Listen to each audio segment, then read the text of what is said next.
Hello everyone, my name is FlareBlitzed and welcome to Be With You. This is a semi-autobiographical interactive visual novel exploring one woman's journey through a relationship that seems to be falling apart. After moving in with her childhood friend and boyfriend, Alsie finds herself struggling to keep their relationship alive. Over the course of her time with James, Alsie must come to grips with her past and present if she wants to create a better future. This game has multiple endings. Finally, we're finally together. Of course, at this point of the game, we must save. Long-distance relationships are never easy. We assumed 2 hours would be difficult, but not insurmountable. We were wrong. It was awful. Finally, after 4 terrible years, James graduated from his college. We're moving in together at last. We've dreamt about this for years and prepared it for months. Things might be rough at first, but we're ready to weather the storm. James is particularly nervous. He is the one who had to move towns and find a new job. His van pulls up next to the curb of my apartment building, and I feel like I'm going to float off the ground. I've been waiting for this day for so long. James, you're finally here. I ran out the door and flung myself around him, laughing. This is the beginning for the rest of our lives. Together. To be with you. Aww. But the first day isn't as happy as I hoped it would be. We were unpacking his stuff all day, trying to find space for him in my tiny one-bedroom apartment. I got rid of a ton of my stuff to leave room for him, but it wasn't enough. We were exhausted, navigating where to move the bed and the desk through tense stretches of silence. It's nice that sound effects are also added in to give some more immersiveness within the environment. Everything was off to a great start. Sweaty and tired, all I want to do now is collapse on the couch and watch people make impossibly beautiful baked goods until I pass out. So, Alsie is a very fond fan of cooking or baking. James, however, isn't tired at all. To the contrary, he's pacing in front of me and the TV, hands behind his back. Is something wrong? He avoids my eyes but stops moving. What happened during those years of college, James? Yes, so I have something to tell you. I am deeply in love with you. Okay. I motion him to come sit next to me. Of course. You can always tell me anything. He sits down, swallowing hard. He stops. I smile encouragingly, reaching down to pat his hand. His eyes flick to my face, then back down. I haven't meant to keep this a secret. It just never came up. I've been afraid of how you might take it, but now that we're living together, you're probably going to find out. My heart skitters.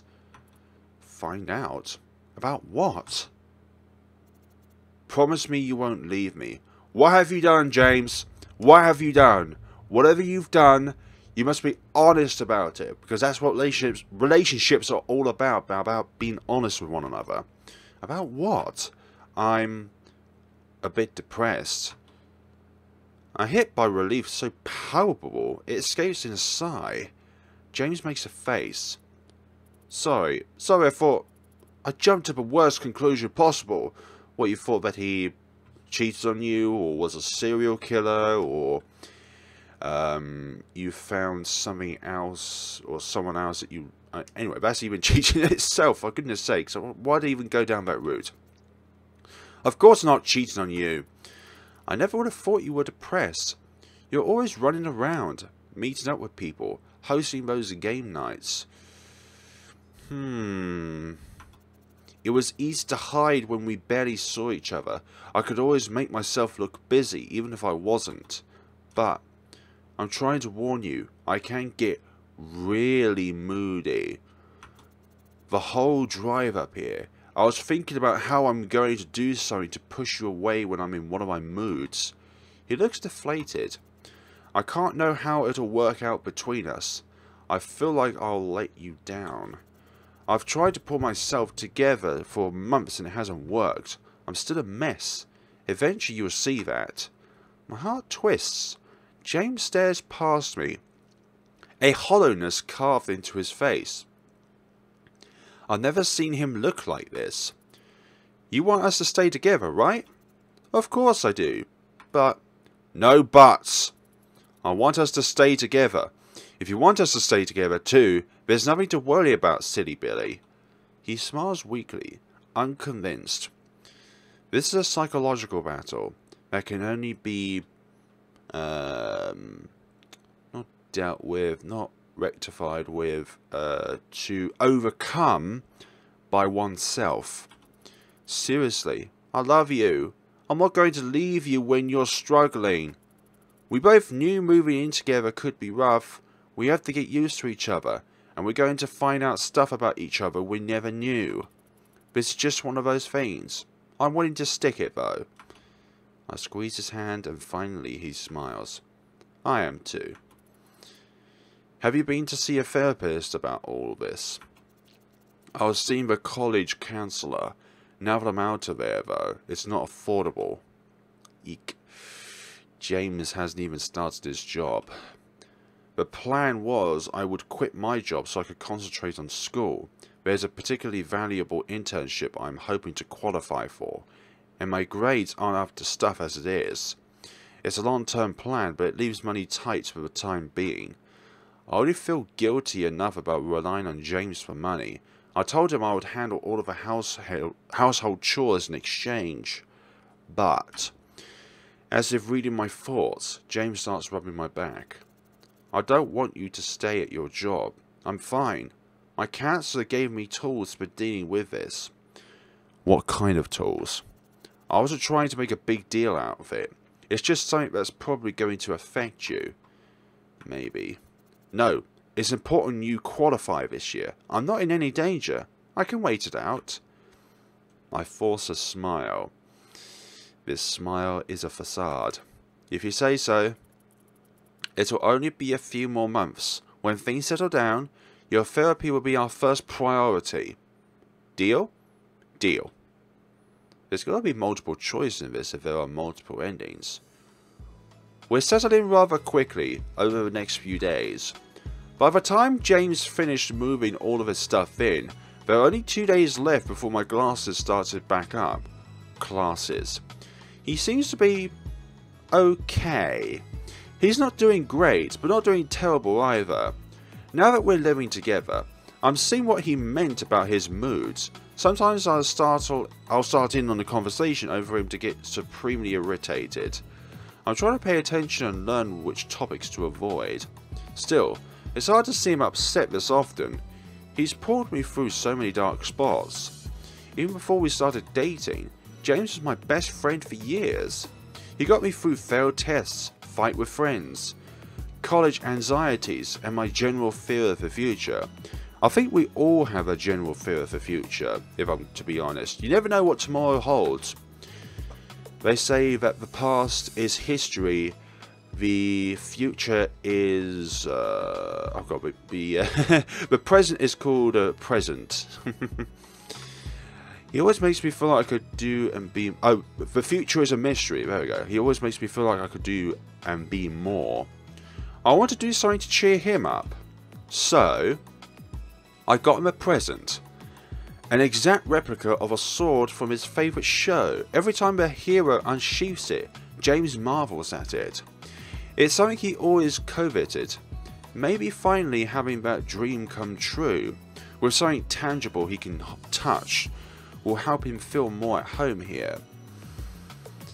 There's a lot more internal hardship though with that. I'll wait until it's the night before his first day at work. I was going to say until the middle of the night. Before his first day at work. Thankfully, he's still not as familiar with the apartment, so he didn't know about my hiding spot above the boiler. What is this? When I present it to him, his eyes shine with glee. It's heavy. What is this? He eagerly unwraps it as I struggle to look ablaze. The lid comes up, and he lifts the blade out of its velvet tomb. Oh my god! He says it in a sort of flat way. He doesn't sound excited. It is the Obrion. Don't you recognize it? It's the real deal, an exact replica. So it is. He tests the sword in his hands. He tries to wield it one-handed, but it's so heavy he ends up having to hold it with both. Only having a bit more muscle on you can you wield a sword with just one hand. After giving it a few timid strings, he sets it against the wall next to the door. Do you like it? Well... He takes a deep breath. I don't. What? I'm sorry. Actually, I thought you knew. I don't like collecting junk. I prefer to have fewer belongings. You could at least say thank you, James, for goodness sakes. The thought was there. Oh, goodness sakes. Junk? This thing, I mean, it's expensive. I know, because I looked into it once. I decided against it because I couldn't justify wasting money on something like this. Wasting? My voice comes out like a squeak, and I clear my throat. Sorry, no, it's a nice gift, but we're living together now, and since money is tight, I thought we would be more careful than this. Of course, why didn't I think about that? I'm sorry, I was trying to help you feel more at home. I mean, I do like it. Kind of. Or, I appreciate the thought at least. He stops mid-sentence, his eyes widening for an instant before he turns away. James, what's wrong? It's nothing. No, I saw something happen. What's wrong? You look so sad. I won't be upset. It made me wonder whether you really knew all about that well. That's all. I feel like I was trampled by a horse. Sorry. I'm sorry. This is why I didn't want to say. I know you care. My brain, we haven't been living together long. I talked about this before, but maybe you didn't connect the dots. I'm so sorry, but I do love you, and I do listen. I have to pause because my throat is tightening up and I don't want to make everything worse by crying. I got all caught up in wanting you to be happy. I thought you loved the show so much that you would love this. But you're right. I should have thought about it more. I'm sorry. I wanted to cheer you up. It's okay. He says it, but he still looks so sad. I want to hug him or something, to make this awful moment a little better. Instead, James drifts towards our bedroom door. Sorry, I like to be alone for a bit. I need to get myself back together. He goes into the bedroom and shuts the door. Alright. Wow. This is quite a deep story already. Really, there are always speed bumps in these situations. James needs a time to himself when he's upset. It felt different when space was over a phone instead of within the same 1,000 square feet. But we just moved in together. He's got a new neighborhood, a new job. We're trying to make room for one another in our lives. And he's depressed. He's going through a lot right now. Hopefully, as the two of us adapt to these new circumstances, he'll go back to being more like his usual self. Regardless, I love him. Even though it'll be hard, I want to support him through this. I knew it would be rough at first, and I'm not willing to turn my back on him when things get rough. This is something I promised myself I would never do. No matter what, we will make it through this. Together. That's right. It was about 3 years ago. Something important must have happened. I think my parents are going to get divorced. This must be James then. His eyes widen. He places his hand over my own. I'm sure that's not true. Everything will be fine. I stare him dead in the eyes. No, it won't. I was hoping things would get a bit easier for James after he started his job and had a new routine. Unfortunately, that wasn't in the cards. Despite the good word my dad put in for him, James immediately got on the wrong side of his boss. He thinks I'm arrogant. He thinks I'm a pushover. He thinks I'm entitled. and he wants to make me work hard to cure me of it. He comes home late at night, stressed out of his mind, a new anecdote about his boss or that co-worker on his lips. I turned in the papers, but then Melissa told me I stapled them wrong. Stapled them wrong? Who cares how papers are stapled? I did for work, didn't I? She told me nicely how to fix it, but no, she shouts it in front of everyone. Then she drops the papers on my desk and walks away. It's hard enough to learn all this stuff on the fly, and now she's picking on me about staples of all things. Half the time the anger shifts into sadness, then he spirals. I hate this. I need to work for us to live, but I feel like I'm making everyone's lives harder. I'm making mistakes left, right and centre. I'm pathetic. You're not pathetic, James. It happened again tonight. To see him like this again, hanging his head, he looks like he's given up. Usually I can pick up his mood when he gets like this. I put on a show, I get him some dinner, and he calms down. Everything ends up fine. But I was supposed to go with Chelsea. It's our night to catch up and let off some steam. I glanced from my phone to James. I know I can calm him down, and it's only one hangout with Chelsea. She won't be upset. But I hate it when I can't keep my word, and I promised her. Can I really leave James like this? Ooh. Choices.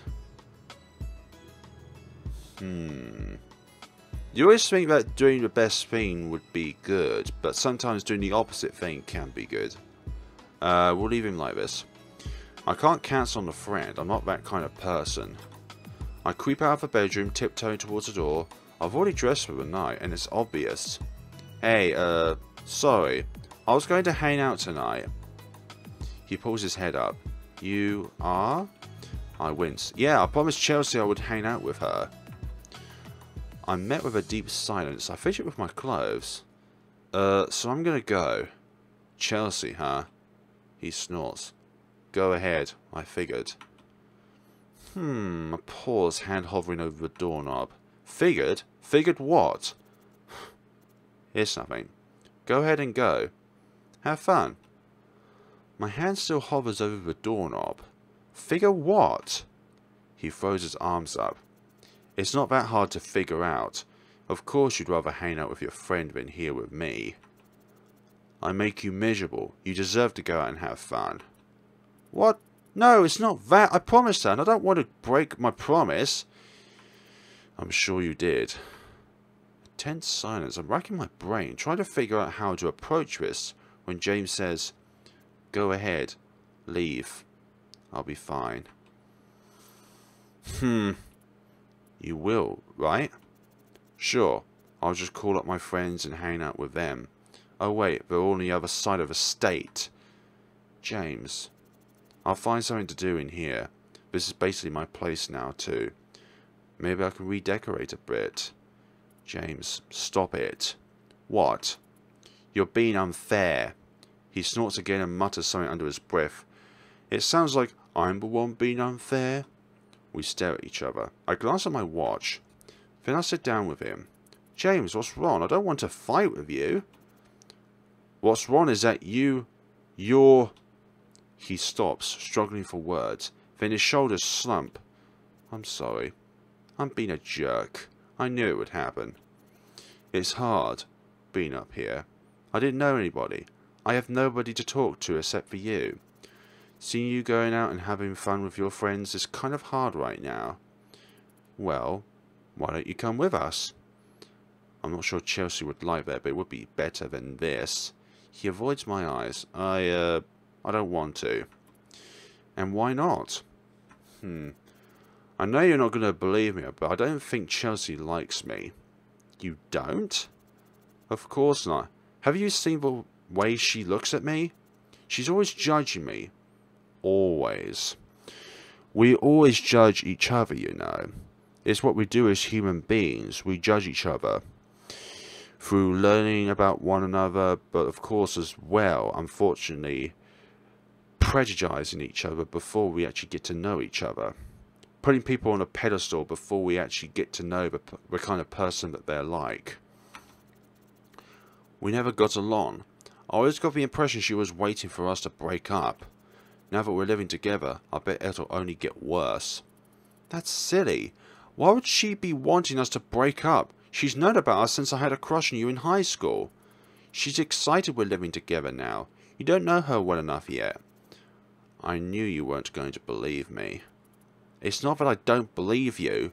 It's that you think you know better than me. Well, she hasn't come by to visit since I got here. Shouldn't that be something your best friend does when you finally move in with your long-distance boyfriend? I don't know. Should it? We're in college, she's busy. Don't take it personally. You're right. Everyone's busy. Except me. I'm just alone. He hangs his head again. Then I head into the bedroom to change. I have to cancel on Chelsea. Just this once. I stay up late, comforting him and talking him past his thoughts. We put on his favourite show and it eventually turns into a pretty good night. As we head to sleep, we avidly discuss what we think will happen in the next episode. Next time, I tell myself, I won't cancel on her.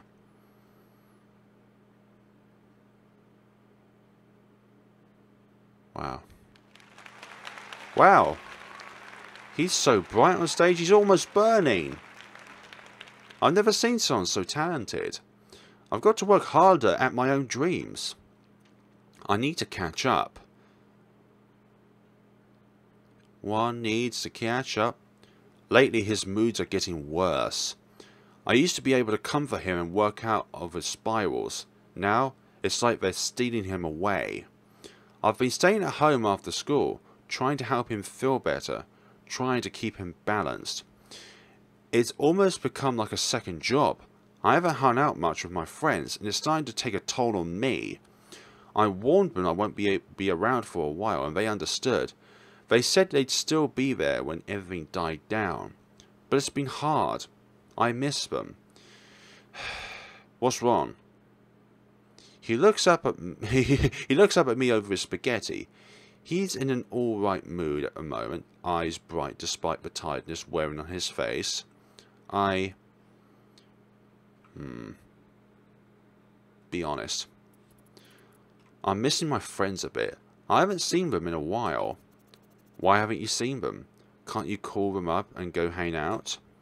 Yeah, I trail off. I don't think this far ahead. I haven't exactly told him why I've been staying home with him every night. Isn't this sauce great? I really think I nailed it. I pop a bit of spaghetti into my mouth, but to no avail. He's still working out the implications of what I said. When he finally connects the dots, I see the realization in his face.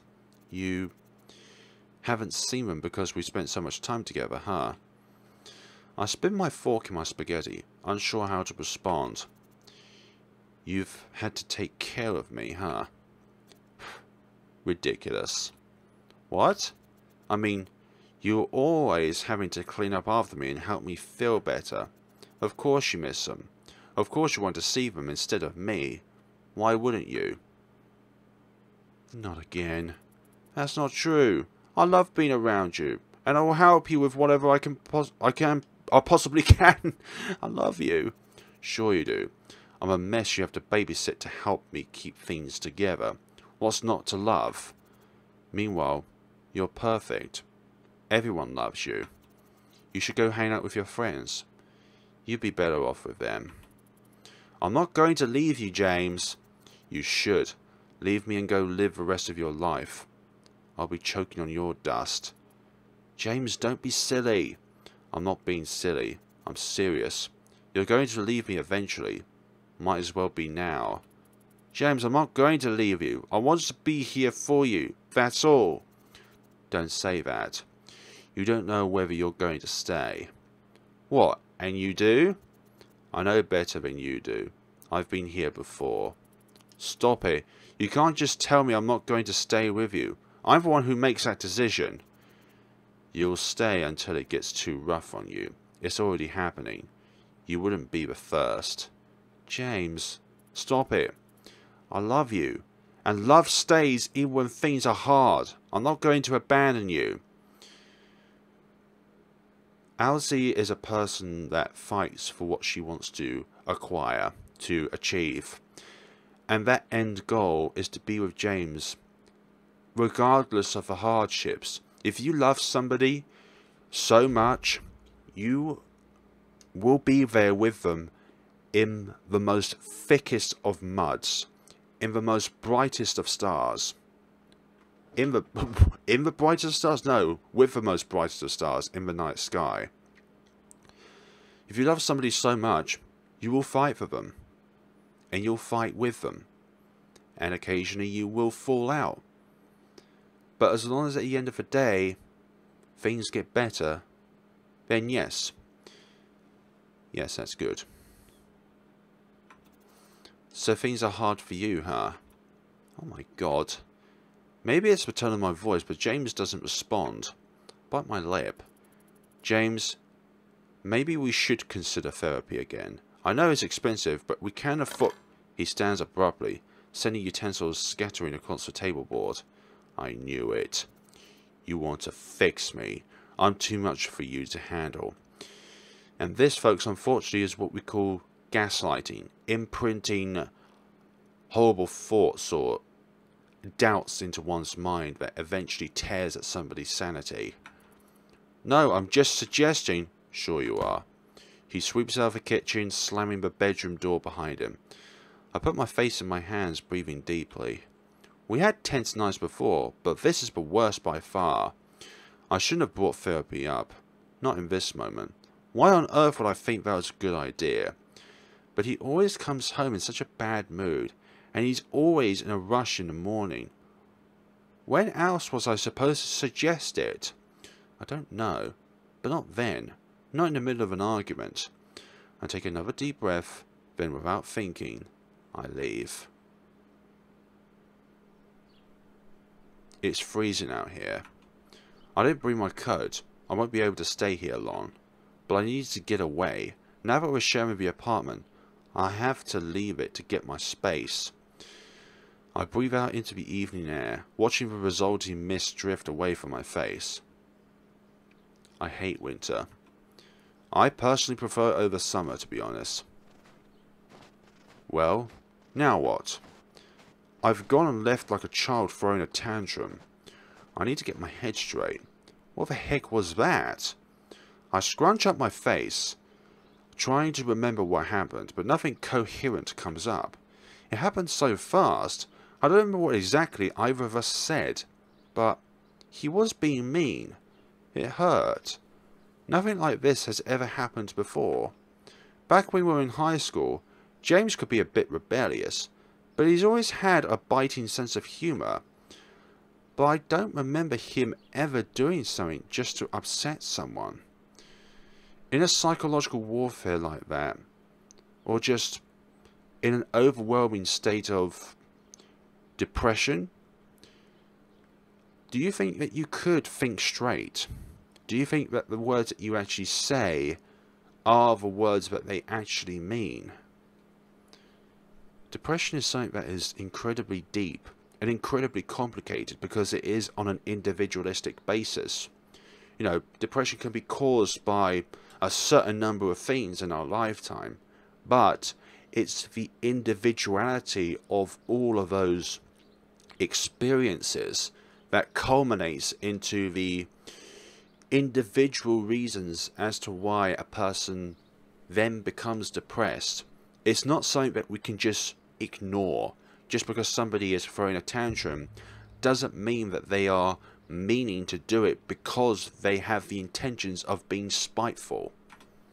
On the contrary, he was always trying to make people laugh, making our days a little less boring. He was ready to jump into the real world and show what he was made of. I loved that about him. He was braver than I could ever be. In the end, he inspired me to pursue English seriously. Up until that point, I thought it was a pipe dream. No one ever makes money from an English degree, but he was so talented already that I realised maybe I could try. I wanted to be on his level. He inspired me. I looked up to him. We were the only people who understood each other. What went wrong? Why is this happening now?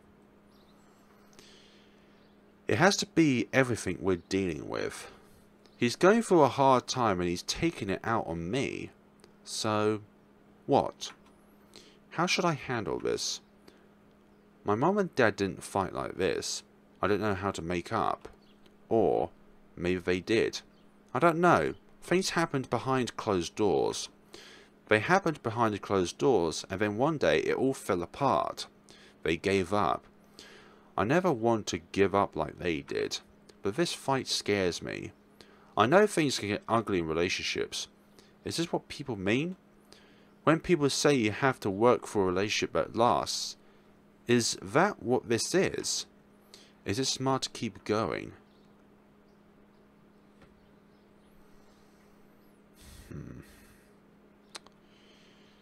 Yeah, I'm going for the darker route here, folks. First time.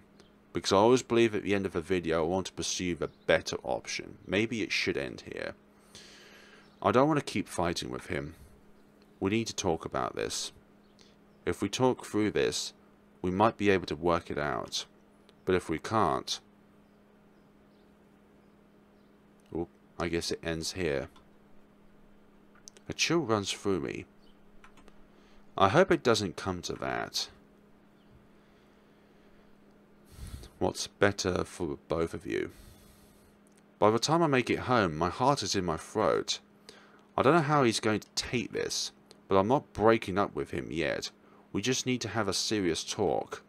He needs to know this isn't okay. I try to sneak back inside, but the front door lets out a loud groan. I never had to sneak into my own place. I didn't realise it would betray me. Quickly I close the door behind me and take off my shoes. I hear him enter the living room. I avoid his eyes. I don't want him to see my face when I'm not even sure what I'm feeling. Alsie?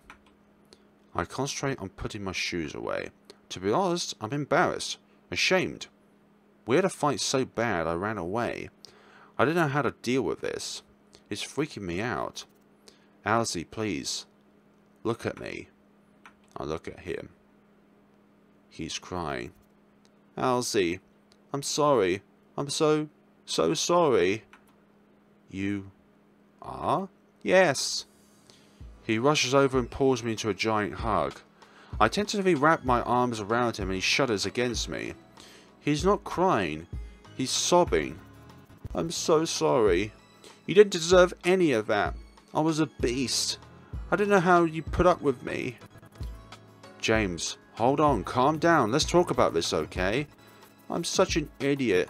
You stayed here to support me all this time, and all I did to thank you was yell at you. I'm so awful. James, please, let's sit. I want to talk about this.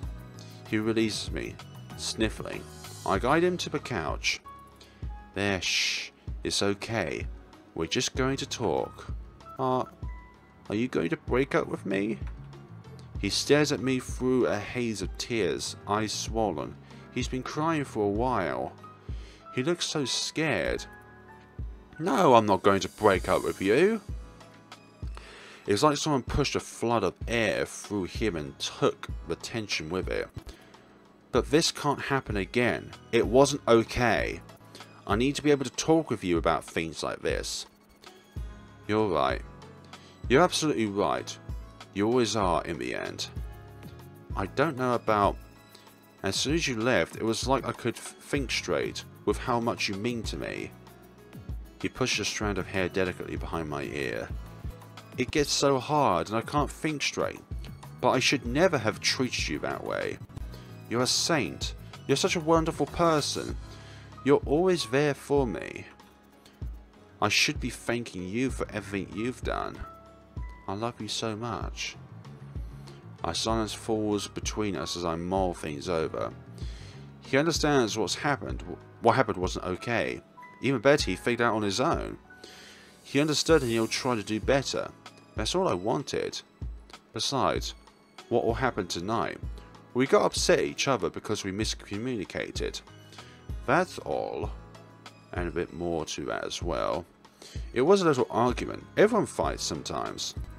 You know, it's funny. I was really upset earlier, but now it kind of seems like it wasn't that big of a deal. I'm glad you feel that way. I'll make sure to be more careful from now on. For the first time tonight, I truly smile at him. Thank you so much, James. I love you. I love you too. Aww. $35 in. Oh my gosh.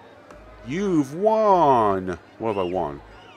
James picks up the bell I wanted. Ah, for you, my queen. I hug it tight to my chest, absolutely giddy. Thank you so much. I've always wanted someone to do something like this for me. You're worth it. Over the past few weeks, James and I have fallen into a bit of a routine. He comes home from work, usually upset. I have dinner ready. He's usually hungry. Hangry. Then I help him decompress and we watch some TV. It varies a bit day to day. I'll go to the store or I'll do homework. But for the most part, it's the same dull pattern. Wash, rinse, repeat. But not today. Today, that routine will be broken. Are you ready to go? I beam at him. So excited I could practically feel it radiating off of me like a static of a generator. He stares at me, grim as the deep. Ah, don't look too happy. Alsie, you know how I feel about Chelsea. I do. Thank you for coming with me tonight. He grunts, clearly struggling to suppress a tiny smile. We head out. Chelsea is throwing a party and both of us are going together. It'll be our first time out with my group of friends. I've been excited all week. Chelsea and I are both seniors in college. Once this year is up, she's going to graduate school and I'm heading into the workforce. She's focusing on medical engineering. This past year has been brutal for her. We're not partying as much as we used to, but she's been making the effort to throw some last hurrahs to celebrate the fleeting moment. I missed the last one because of James. I'm glad we actually go this time.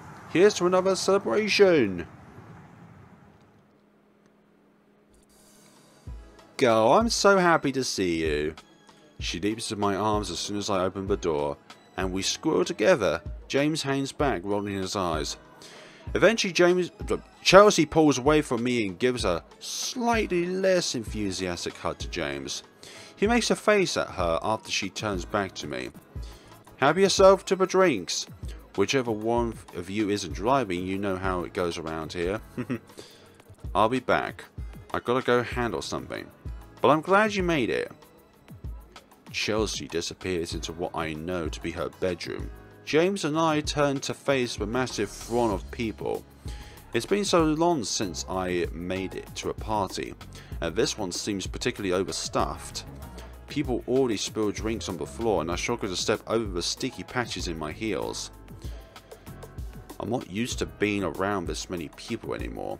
Maybe I've spent too much time indoors. It's overwhelming. James seems equally uneasy. Well, to me at least. It is cool as a midwinter breeze on the outside, but I know he's panicking. I stick close to him, unsure whether I can throw James in the hot seat. In the end I decide to follow his lead. Thankfully, James makes an effort after I point out some acquaintances from my German classes. The conversation goes smoothly enough. James does well, but he doesn't seem too interested in him. I'm not exactly close to these people, so I didn't expect anything more. I hope James won't let it get to him. We float from group to group, with me introducing James and trying to maneuver the conversations to be more welcoming to him. It isn't long before I'm exhausted. It's all a bit much. Everyone's nice to James, but in a distant way. I'm starting to get worried. I'm not sure what it is about him that that's putting them off. Maybe it's something about how I'm handling myself. Or maybe everyone's already heard about him. Maybe they truly don't like that I'm with him. Maybe it wasn't all in his head. I didn't realise it, but I was hoping James would hit it off with someone and make a friend. Instead, it's almost like he's repelling people away. Or is he? Everyone already knows each other here. Am I overthinking this? Maybe I'm drunk. Maybe I shouldn't be drinking this much. It's hard to get a grasp on the situation. I can't tell whether I'm thinking clearly. The music is loud and the lights are dim. It's been a while since I came to something like this. There you are. Thankfully, in the moment Chelsea finds me. How have you been? I drag her gratefully over to the couch, happy to finally see a face I trust. What'd you say? How have you been? I haven't seen you since you moved in with James. What have you guys been doing? Or maybe don't tell me everything you've been doing. Chelsea, oh my god, shut up! She cackles. Anyways, you know, I've been going to class. We just finished the new season of The Werewolf. Nothing much. I'm not sure what else to say. I'd like to talk to Chelsea about some of the turbulence James and I have been going through, but not here. Not shouting in a crowded room. I'm not even sure how I can say about it. Hover is in his own private business, dealing with his mental health. But it would be so nice to talk to Chelsea about it. How's living together been? Well, the transition's been a little hard. I lick my lips. James is going through a lot right now. I'm trying to be there for him. Chelsea nods sympathetically. Her paw stretches out between us. What else could I say? I don't want her to worry. I don't want her to think we've been really struggling. It would be nice to talk to her, but it's nothing we can't handle ourselves.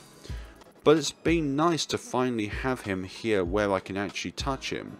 We can cuddle now. Yeah, you were looking forward to that so much. Yeah. I took a sip of my own cranberry vodka. Is this a weird conversation? Is Chelsea being weird? Or is it me? Am I overthinking things? Am I drunk? Maybe that last part. Wait, focus on someone other than yourself, Alsie. How have you been? Oh girl, wait. What happened the last time we talked? I told you about that guy in my French class, right? The one who brought the GoPro in. I don't think you did. Well, get ready for this. She stops abruptly. Looking up, I follow her eyes. Hey, James. Hey, Chelsea. Things been going well for you? Yeah, they're great. I get the impression Chelsea wants the conversation to end there. But instead of smiling, James sits down next to us. Hey, so I'd like to get to know you better. I know we didn't see eye to eye in high school, but you're Alsie's best friend. It's important to me we get along. I beam. He's really trying for me. It means a lot. Sure. Chelsea's uneasy at first, but the conversation flows to a book the university highly suggested read for the year. It was absolute trash. They seem to be hitting it off relatively well, and I'm not about to get in the way of them finally bonding. I take a back seat to the conversation, riding it out until the end of the party. End of the party. James drives us home, since he wasn't drinking. I'm exhausted. All I want to do is get home and crawl into bed. Maybe I'm too old for parties. Never say that about yourself. You're being awfully quiet. I snap out of my thoughts. Oh, yeah. Sorry. How do you think it went? It was alright. I'm pretty tired now. You didn't look like you were having fun. No, I was. I mean, I don't know. Things felt a little weird this time around. I'm not keeping up with Chelsea. We haven't been able to talk recently. I feel bad. James takes a deep breath like he's preparing himself for something. Listen. I genuinely think she doesn't like me. Oh, great. This again. I mean, you saw me. I tried to get to know her better. I really tried to get along with her, but she's weird around me. I don't know what I did. She did seem a little uneasy, but that was because of James or because of something else. Of something else? I can't remember. It's all a bit hazy. She certainly wasn't as warm to him as she is to me, but why would she be? She doesn't know him all that well yet. Surely she doesn't have some kind of grudge against him for all the way back in high school. I mean, they didn't really get along back then. He kind of infuriated her. But that's all in the past now. She likes him. She's always supported our relationship. Hasn't she? I know this is going to sound weird, but hear me out. I think she's mad I'm taking up all of your time right now. And that makes sense. You've truly been there for me. You've been an amazing girlfriend. What do you mean you've been? You are. Is that it? It would make sense if it was. I did feel something strange when I was talking to her. Like she was mad I wasn't keeping up with her. I'm worried she thinks I'm forcing you to stay around me and not see your friends. I'm worried she thinks I'm being bad to you. Well, if she does think that, she's wrong. I'm the one making the decision to show up for you. You're not forcing me to do anything. Yeah, I wish you'd know that. It's hard for me to feel good about her when things are like this. I'm worried she's going to try and convince you I'm being bad to you. I'm sorry. If she does do something like that, I'll try to explain the situation to her. It makes sense she'd get confused, but that's not what's happening. I'm doing this because I love you, not because you're making me. Yeah, she's your friend, and I'm important to you. I'm sure she'll understand. Thanks for hearing me out. I know it's a little weird when your boyfriend and your best friend don't get along. You're both important to me. It seems like it's just miscommunication. I'll figure it out. Miscommunication and your own in-depth thoughts. Later, after I wash my face and crawl into bed, I text Chelsea. I apologise for the distance between us and explain it's something I'm choosing to do. I stopped just short of asking her not to blame James. If she isn't blaming him and we're overthinking this, I don't want to give her any ideas. And the phone vibrates. Girl, don't sweat it, I get it. I'll be here when you're ready. What do you mean when you're ready? That's all she says. Makes me uneasy. Ready for what, though? It's almost as if you're anticipating something, Chelsea. It makes me uneasy. Uneasy. Who do you like? Is that him? Can I look? Yeah, no. Don't be so obvious. Shh, girl, he doesn't see me. James, huh? She grins. Go get him. I'm having a bit of a bad day. When I woke up, James was already in a tiff. I messed up the timing for his breakfast and he was nearly late for work. Class was long and exhausting. I don't feel like I'm picking up a material like I should be. Chelsea's been on my mind too. I haven't spoken to her since the party. I'm letting everyone down, but I'm not sure how to start setting things right. As soon as I get home from school, I collapse onto my bed. I don't get back up. I'm awoken by the sound of the door opening and a bag being thrown to the floor. I bolt upright. He sounds angry. What happened this time? I stumble out of bed, still blary-eyed from my improper nap. James is standing in the kitchen, chest heaving with his efforts to calm himself. What's wrong, honey? What happened today? He stretches his hands out in front of him as if trying to measure something. All I wanted today was to come home and have a nice relaxing dinner with you. Okay, let's do that. How can we when there isn't any food? Huh? We have food. I went grocery shopping a couple of days ago. Oh, good. We have food, but no... James, for goodness sakes. How long do you expect me to wait? For dinner? Yes. It should have been ready by now, or almost ready, but you haven't even started it. Why isn't it ready? My eyes nearly jump out of my head. Are you serious right now? James, this isn't the 1950s. I've had a bad day, so dinner isn't ready. I can make it now. You had a bad day? You had a bad day? I didn't realise it was so hard to have someone else pay your bills while you... Wow, James, for goodness sakes.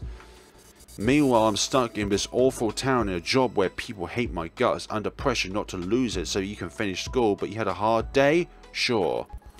James, you're being mean. I'm being mean? He scoffs, as if unable to comprehend me.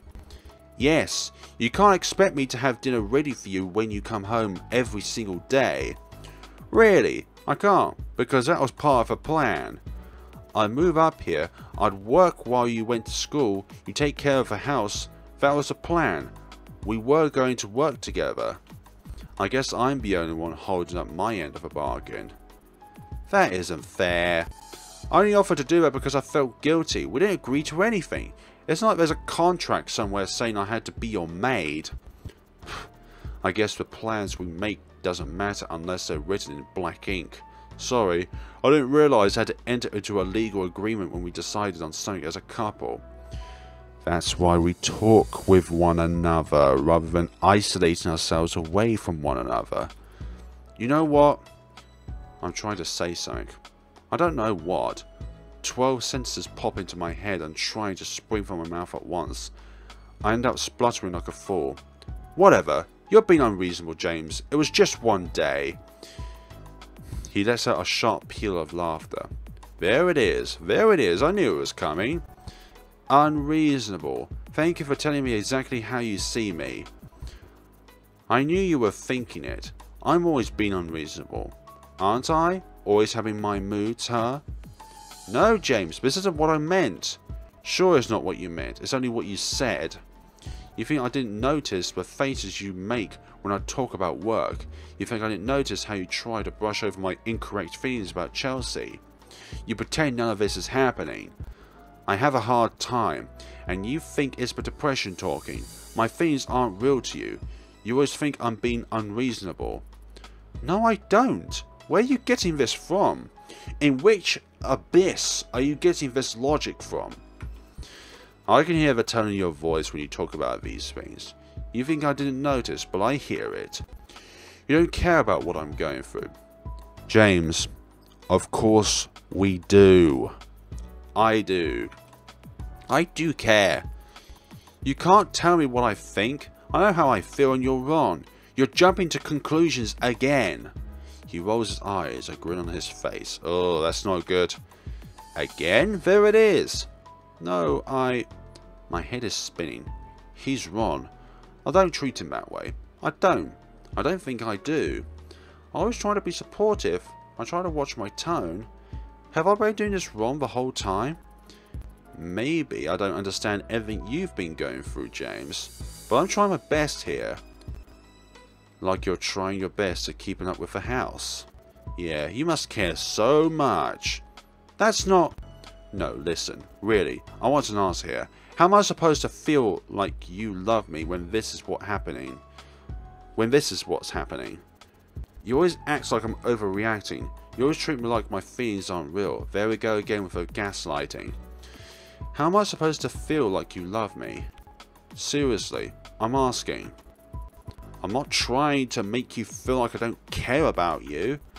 That's too bad, because that's what's happening. You might not be trying to, but that doesn't matter when that's what's happening. You know what? This is ridiculous. Ridiculous, huh? I don't even know why I'm talking to you. Well, you are being ridiculous. You're acting like I'm your enemy or something. He recalls as if I struck him. I'm doing what? We're supposed to be on the same side. We're a team. Why are you doing this? Alsie, when did I say anything that even remotely implied we're not on the same side? Indirectly, yes. You said I don't care about you. You said I should just tolerate you, basically. He stares at me in disbelief. I would never say something like that. But you did that in a paraphrasing way. You did that in an indirect way. His tone is so abrupt, so serious. I'm suddenly unsure whether he did. No, you did. I thought you did. I didn't. I swear I didn't. But you might have felt like I said something like that. But I would never let something like that pass from my lips. I don't appreciate you putting words in my mouth. James, You just did the same thing to us. This is a contrary situation right now, where you're trying to do one thing, but you end up doing the exact opposite thing. But I remember. Do you? What exactly did I say? I closed my eyes, struggling to stop the words from spinning together. What did he say? He said something like that. I swear he did. Why can't I remember? It literally just happened. It was in response to when I said... I don't remember. But... Well, I do. But what? Now you're trying... Sorry. Now you're going to try and punish me for something I never said. Say only you think I did. I... Let it go. The room won't stop spinning. The words won't stop. I feel like I'm going to throw up. I just want this conversation to end so I can get my head on straight. It doesn't matter. None of this matters. This isn't the time. We've both had a bad day and we're only making things worse. I'm sorry. I do care about you. I'll start dinner, okay? Go relax. He rolls his eyes, but a tiny smile appears on his face. He heads into the bedroom. I head into the kitchen.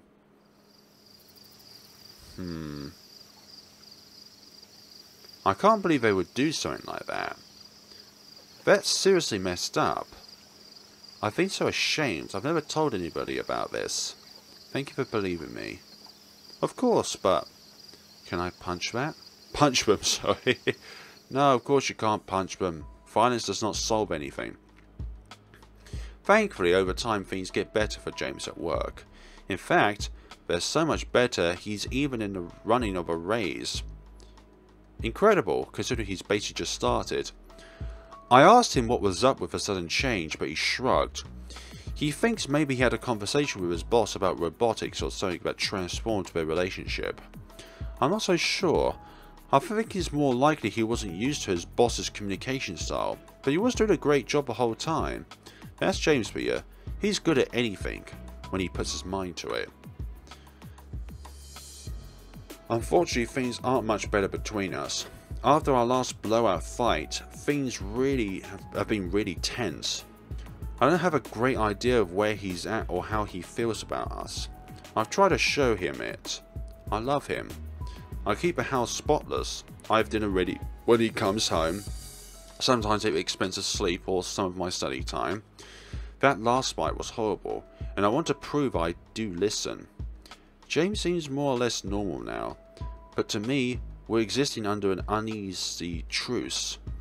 I don't want to bring the fight back up, but I'm feeling kind of lonely. I feel almost like I have to deal with everything on my own. Like maybe he doesn't love me anymore, like I need to work hard to keep him. I don't even know where exactly it's coming from. I want to blame the fight, but I don't think it's just that.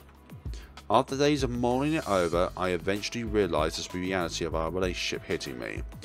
We've finally started living together, and it's been nothing but stress, moves, job changes, my final year of college. In getting adjusted, there's been a lot of conflict, but not a lot of romance.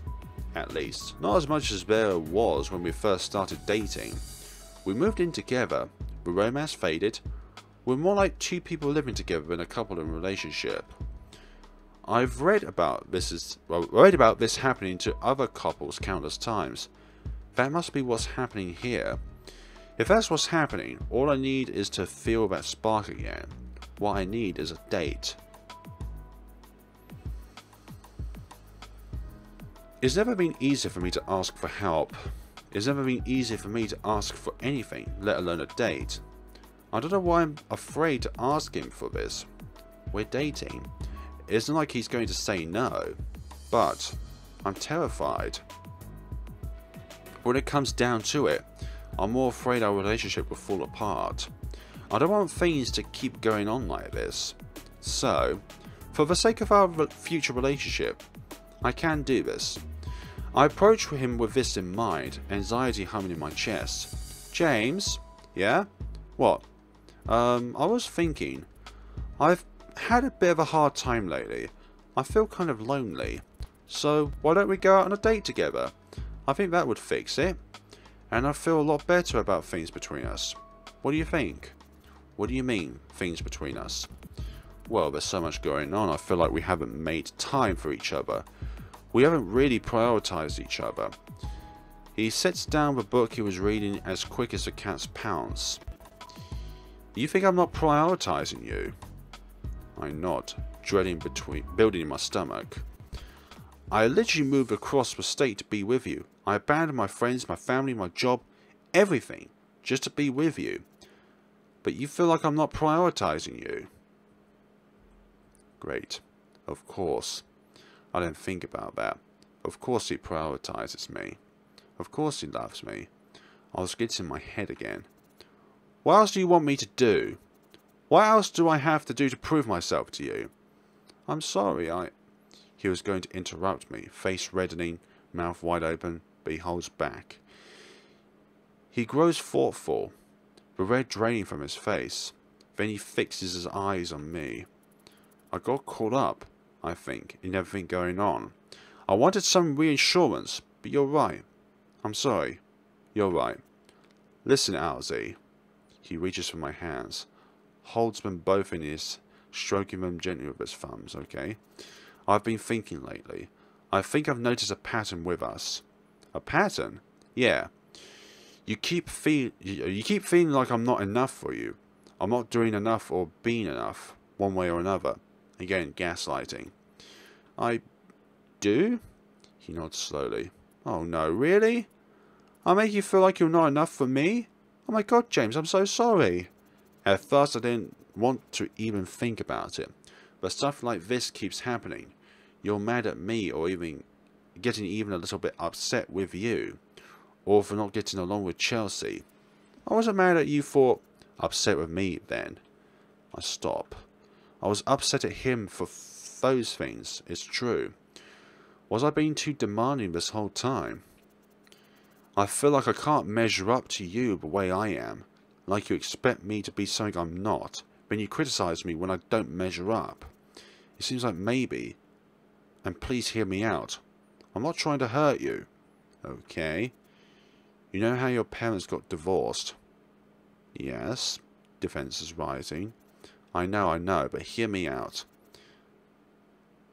I think you're creating a lot of these problems for us.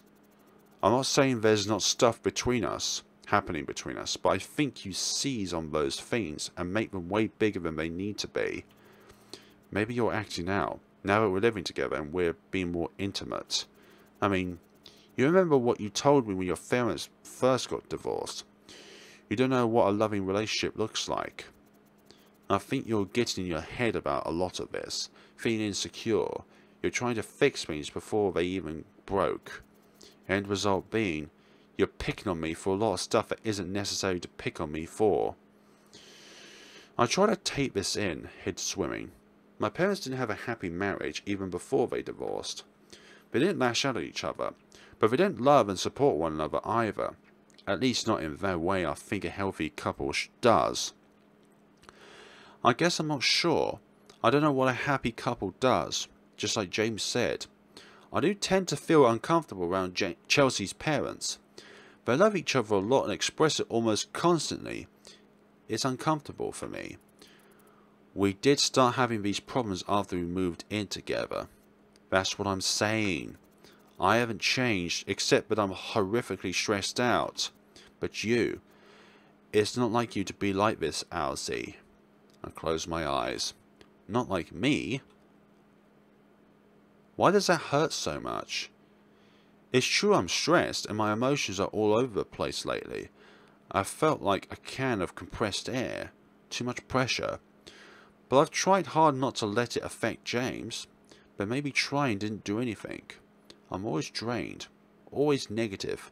That negativity leaks out onto the person closest to me. This isn't the first conversation that goes sour because something in my tone of voice or choice of words upset him. He was never sensitive about stuff like that before. Could he be right? No, he isn't. I never had any issues with my other relationships. Then again, I haven't truly dated before him. Only silly teenage flings lasting a month or two. They were barely relationships. Maybe it is the intimacy provoking this. No, that's still not it. My parents had a difficult marriage, but they cared about each other. Didn't they? Actually, it's hard to say. She told me the problems started happening 8 years ago before they divorced. I wasn't paying attention. Even then, they acted pretty much the same before and after the divorce. They never changed their behaviour, at least as far back as I can remember. So, which was them loving each other, and which one was trying to lie to us? If I can't even tell, maybe I don't know what healthy love looks like. No, that still doesn't make sense. These problems didn't start until we moved in together. Maybe we're incompatible. But it seems so odd. What changed? I've known him for 8 years. We've always gotten along. The only thing that changed is that we're living together now. And we're in love. It's all pointing back to the intimacy. I've always had problems distancing myself from friends. I've always detached myself, even when I didn't want to. Chelsea pops into my head, and I wince. It wouldn't surprise me, if that odd pattern showed up here too. No. Do I feel like I'm insecure? Do I really have problems with James? Or am I projecting? I don't know what I feel anymore. The only thing I'm sure is that I'm afraid. I'm afraid to lose him. I don't want to turn out like my parents. I don't want this to go wrong. This is the only thing that's ever gone right for me. He's the only person that truly cares about me. I can't mess this up. You see, this one has honesty behind it, and this one's a bit uncertain. Something touches my head and I jump. James is staring deep into my eyes, concern etched across his face. Are you okay? You've been frowning this whole time. You need some time to think this over, right? I figured. I know from my old counselling sessions it can be hard to accept someone like this. It's hard to wrap your head around. You feel like you know yourself so well, but then something like this throws you for a loop. It's okay, take your time. I'll be here to talk with you about it later.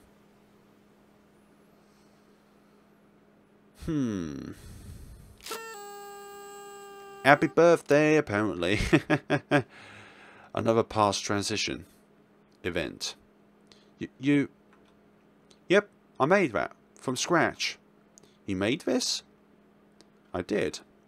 It's from your favourite movie, and your favourite scene. I never gotten anything this thoughtful in my life. Thank you so much. A little kitty cat. In the end, James does take me on a date. Kind of. The bank is putting on some kind of anniversary party for the entire region. Everybody who has any kind of power over the bank will be there, and James is determined to impress. He's really gunning for that rise, and he wants me to come with him to the party. Bosses are always more likely to give you a raise when they know you have family to take care of. James isn't willing to take any risks with our first impressions, so we go out to shop for crisp professional looks for the evening. I can't wait to finally introduce you to everyone. I'm ready to show you off. He beams at me, and I find myself beaming back. It truly seems like it'll be a good night. James picks a beautiful red dress for me. Sexy, but not professional. He even buys me a gorgeous gold necklace, tying it behind my neck himself. It isn't that expensive, but I thank him profusely anyways. He shrugs it off. I'll be making more than enough for us before long. The night of the party, I don the dress. Looking at myself in the mirror, I'm kind of surprised. I look so fancy. Tentatively, I smile at myself. Something about my reflection is unsettling. Something about my face. My eyes. You was smiling just then. They look hollow. I need more sleep. Ready to go? I smile. The room rented by the bank is ritzy and glitzy. White marble floor and glass walls, lights above us twinkling like stars. My confidence falters just walking into a flood of glamorously dressed strangers. James immediately sets to work, schmoozing colleagues of all over the state. He takes me around the room, one hand on my wrist, bolstering me as if he can sense my unease. Thankfully, alcohol is plentiful and flowing. I grab a glass of punch, wine, whatever it is, and down it. My nerves ease slightly, and none too soon. James is called off by his boss to meet someone important. He smiles and kisses before he leaves. I look up the man he left me in conversation with. What was his name? Paul? Whoever he is, he's toitering drunk. Blades are slightly askew and face reddening by the minute. He smiles at me, then lifts a glass. You're quite beautiful, you know. Ah, thank you. I try to sound disinterested, but not rude. I can't tell whether he's trying to flirt or just drunk, and I don't want to make trouble for James. He's definitely making me feel uncomfortable, though. I scan the room for escape. The man catches my wandering gaze and moves in front of me to intercept it. I flush, he barks with laughter. Now it makes sense why you're together.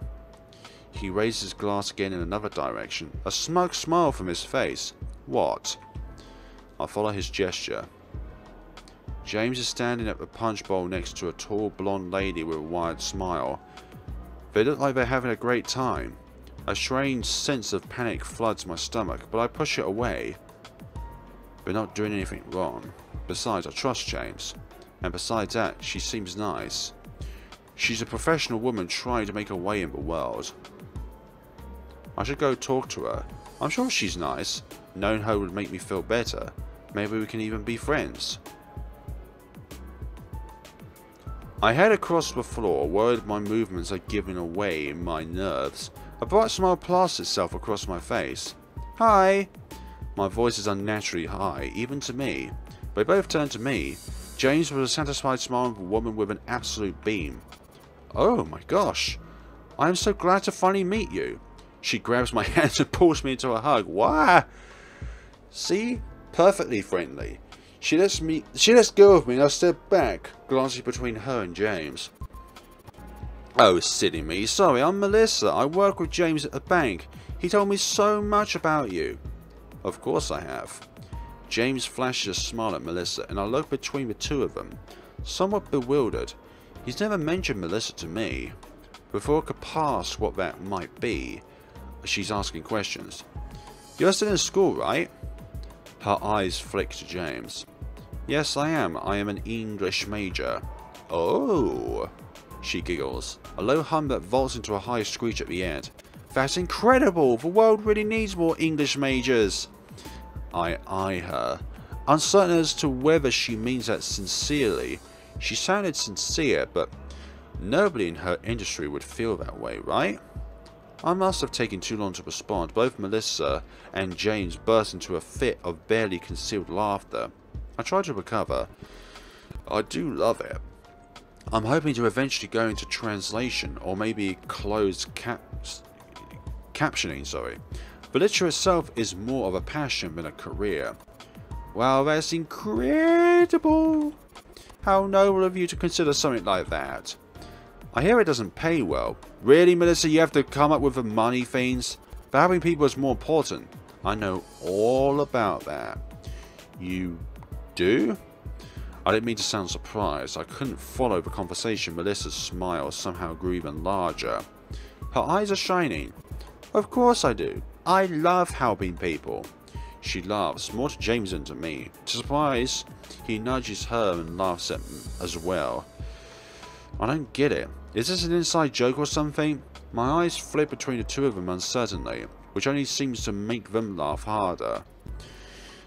Sure. Sorry, am I missing something here? A fresh peal of laughter. James actually doubles over, and something like shame creeps down my shoulders. Heat floods my face. I turn to Melissa. It was so nice to meet you, Melissa, but I've got to run to the ladies' room. Goodbye. I slam my glass onto the table and walk off, though in what direction I don't know. I didn't necessarily expect James to follow me. It would be stupid for me to do something expecting he would comfort me. But when I wind up on a bench by myself, I'm still disappointed.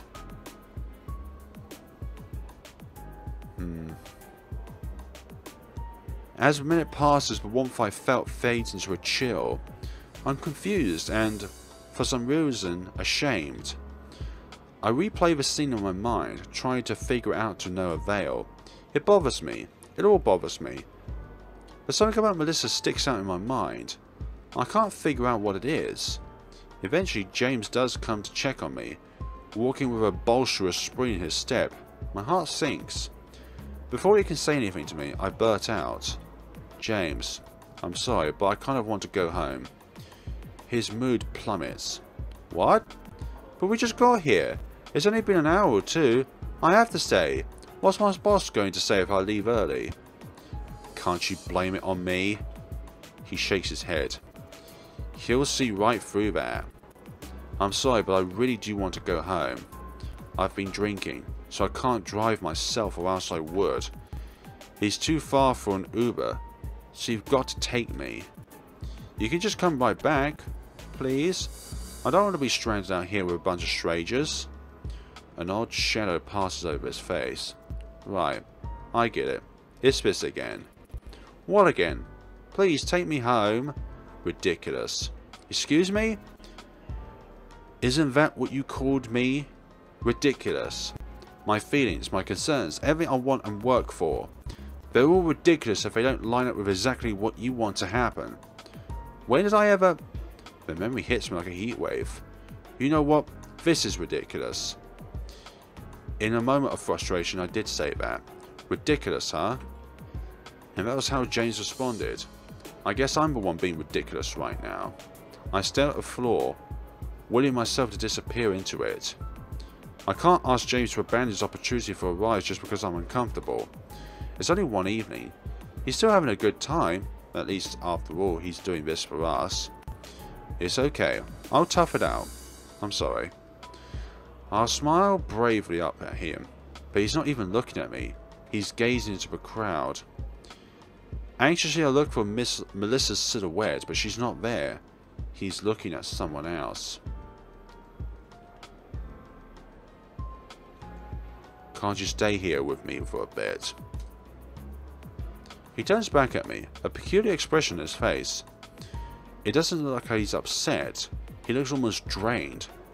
He grabs the tip of my hand with his own. Not a caress, just a press.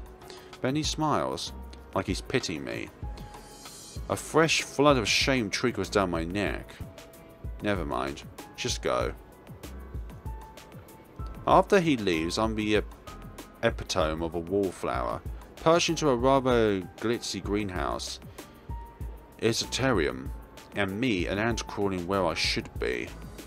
I spend my time gazing into the sheet of glass behind me, seeing nothing in the depthless darkness but my own frightened face. A bitter laugh rises somewhere inside me, but I think if I let it out, I'll start crying.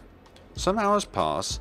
I spend at least one of them watching Melissa walk around the room, ferociously beaming as she goes. As I do, something around her neck catches my eye. That is a definite red flag right there. It's a gold necklace, similar to the one I'm wearing. Then James is standing above me, fuming. "Get your jacket, we're leaving." I'm confused, the party isn't over, but too gratefully to argue. I grab my jacket and go.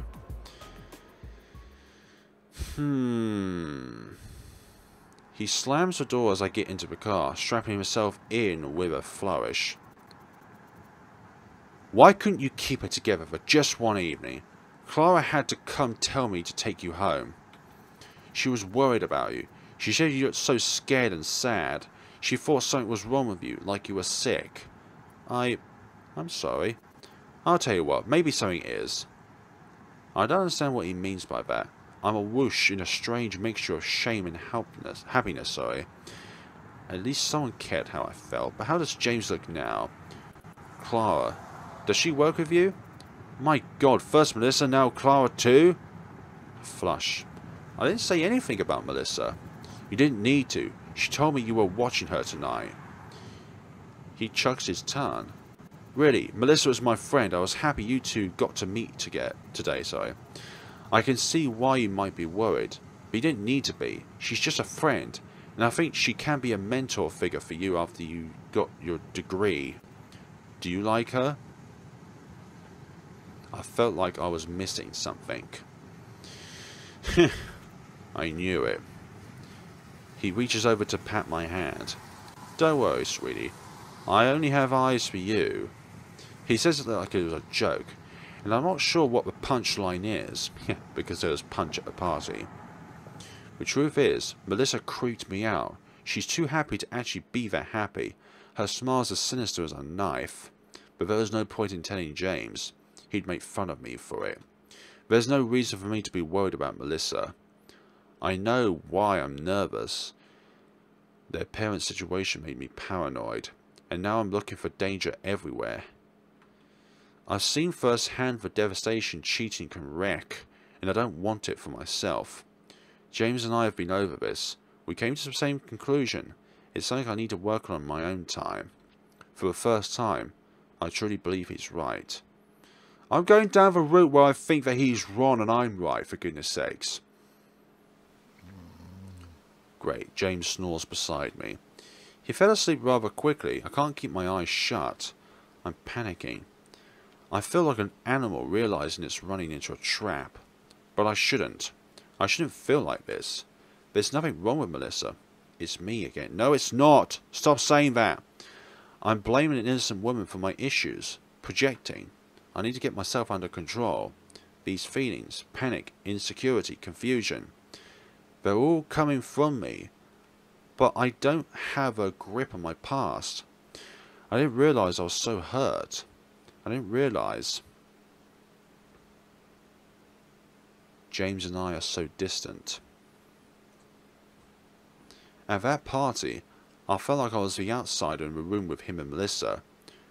When did they get to know each other? For how long has he had a friend? I want to ask him, but he's telling me I'm worrying about over nothing.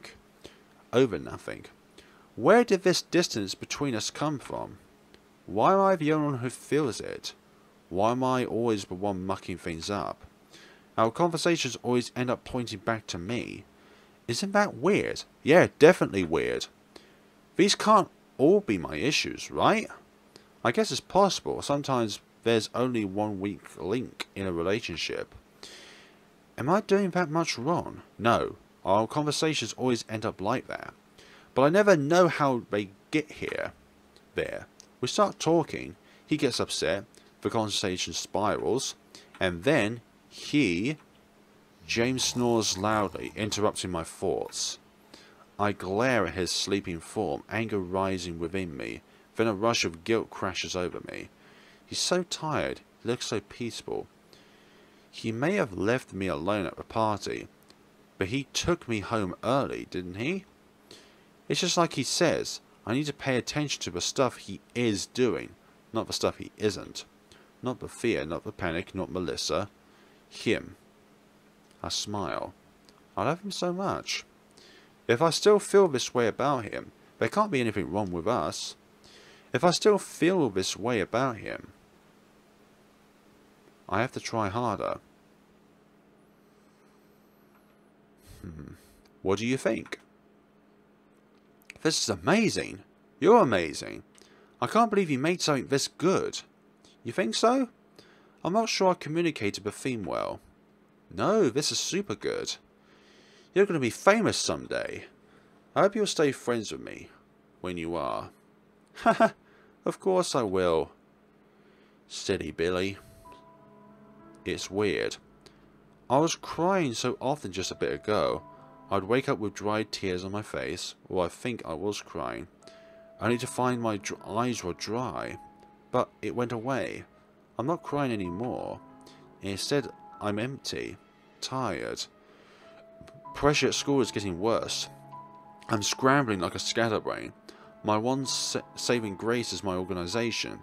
The habits I cultivated through college are making this manageable. Still, I am always stressed. The only thing that can even get to feel anyone is James. Or get me to feel anyone is James. He can still make me smile. He can still remind me to take a break. He encourages me to break the rules when I need to take a night off with him. He's the only thing keeping me going.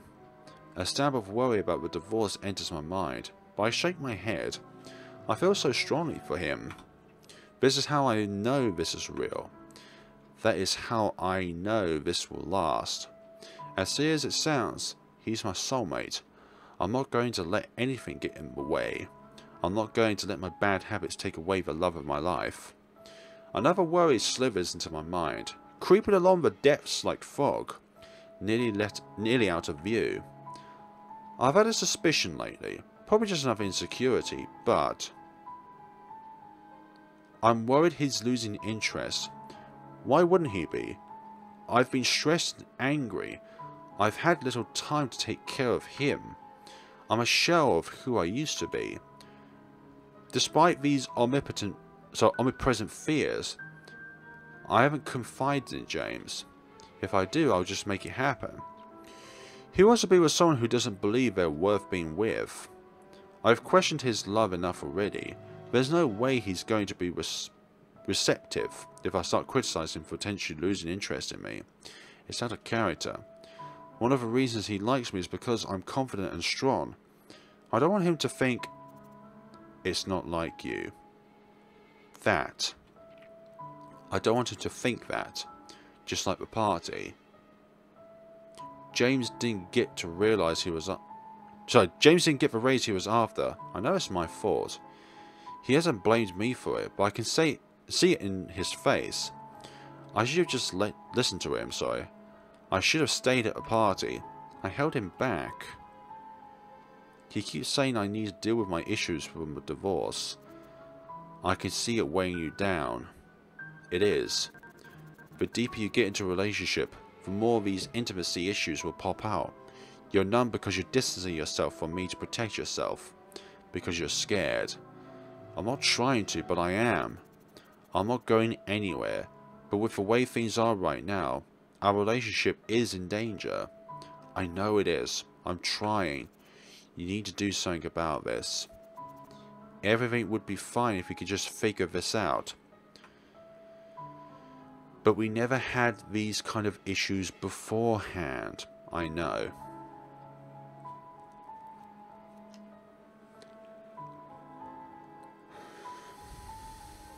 I can't give up now. I'm not going to be like them. I'm not going to lose someone I love. Not because of something I did. Not because I failed to correct my behaviour. I will never accept that. I will make this work. It has to be. Silence. Wait. Wait, this is wrong. It's happening again. My brain, my thoughts, they're all spinning. Spinning. The ground doesn't even feel solid. Nothing feels real. Again, it's happening again. When was the last time this happened? Think, Alsie. I can't mess this up. You need some time to think this over, right? You feel like you know yourself so well, but then something like this throws you for a loop. It's okay. Take your time. Take our time for what? No! No, not this again. I'm not going to let this happen again. I can't do this. I'm losing my mind. Nothing feels real. I have to get out of here. I have to.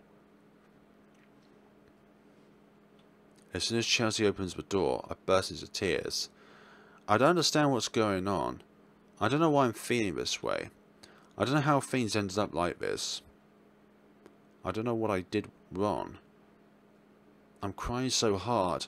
I can't even explain to Chelsea why I showed up at her door in the middle of the night. She doesn't ask questions. She pulls me into a hug. And the phone goes off.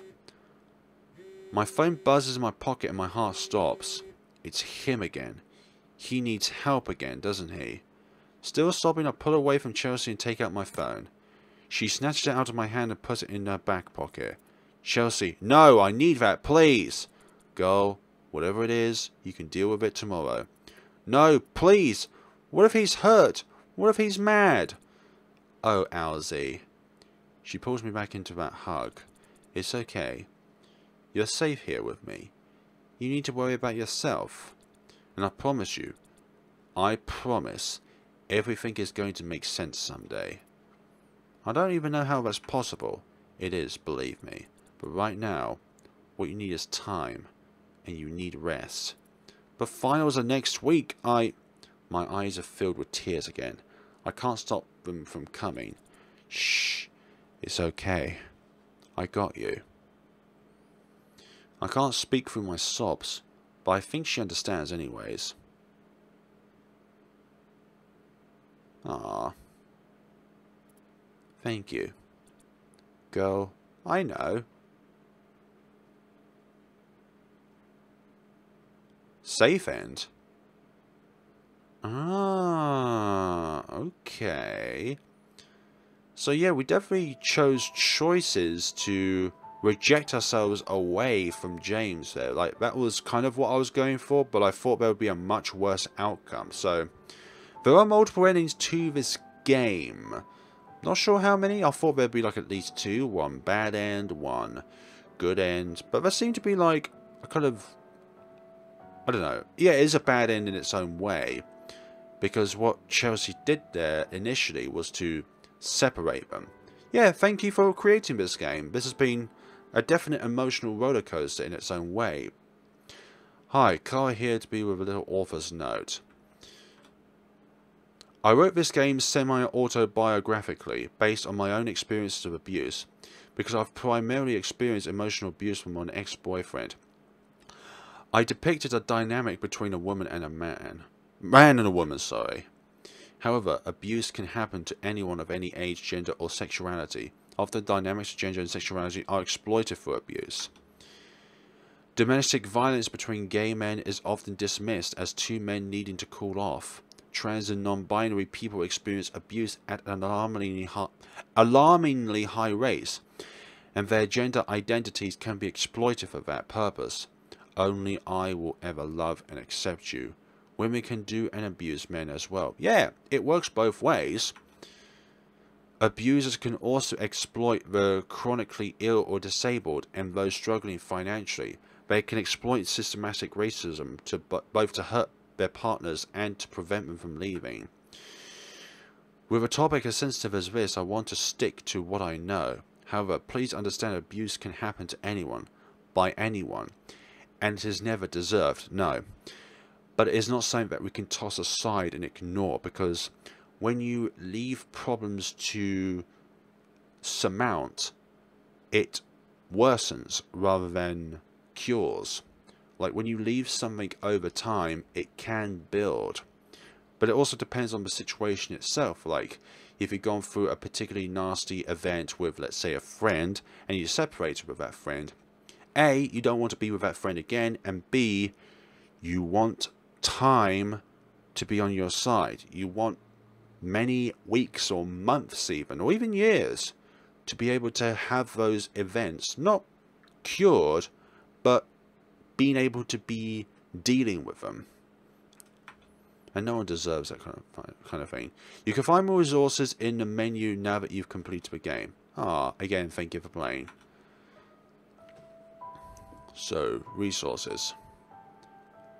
National Domestic Violence Hotline, abuse defined, reach out, what is emotional abuse. Okay, so these are different things that people can reach out towards, so that if you're dealing with any of these kind of things, then please go to it. Your health is the most important thing to you. Your state of mind is the most important thing to you. But what I'm going to do now is try and get to a different end, so we'll be right back, folks, when we get to another route.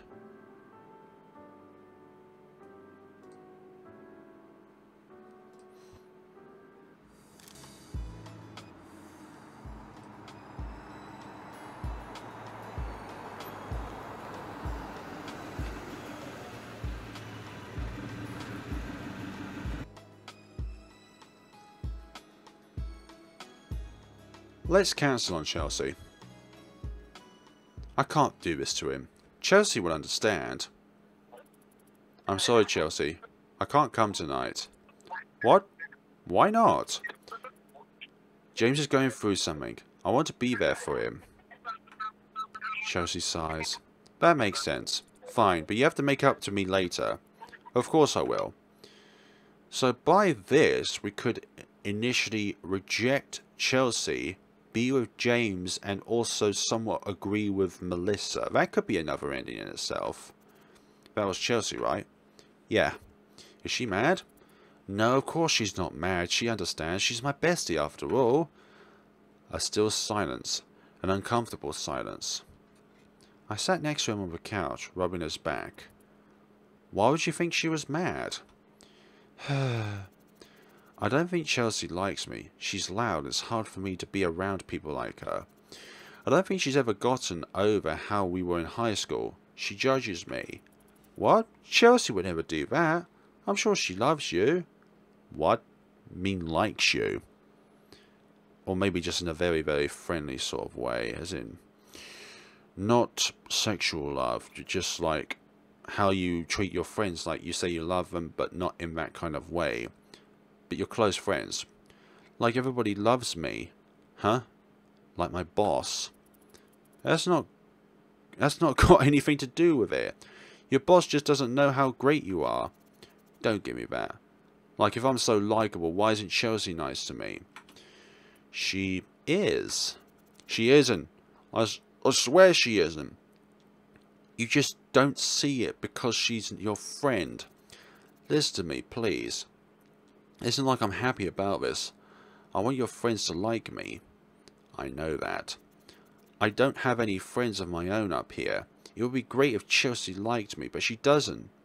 No one does. Alsie does. No, that's not true. Okay. We're now going to be in stuff that we've already been through, so we'll be back when the next choice comes along.